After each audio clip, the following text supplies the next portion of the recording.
biz ertalabki nonushta uchun somsa tayyorlaymiz. Bu uchun 2 ta piyoz, 1 ta kartoshka va 1 bo'lak go'sht. Tayyorlashni boshlaymiz.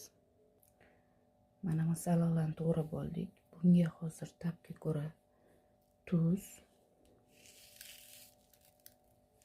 masalliqlar yumshoq pishish uchun ozgina Xitoy tuzchasi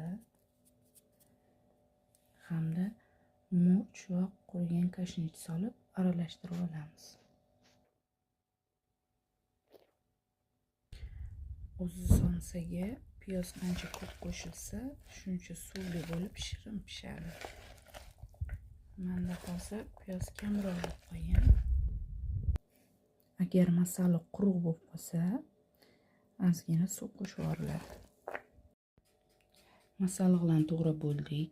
Endi oldindan tayyorlab qo'yilgan somsa xamirimizni birma-bir kesib, bu qatlama xamir, birma-bir kesib somsalarni bo'kishni boshlaymiz. Bu xamirimiz retseptini keyingi videolarda qo'yib o'taman. Kiloli margarin, ozgina sariyog' bo'lmasa kiloli margarin o'ziga ham zo'r chiqadi. Keyin ozgina semichka yog' qo'shmasa ham bo'ladi, qo'shsa ham bo'ladi. Tuz, un,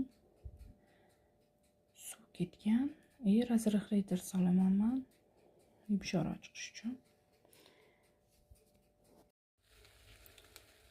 Mana ro'parasi 27 minutda somsachalarimiz pishirib oldik. Yoqimli ishtaha.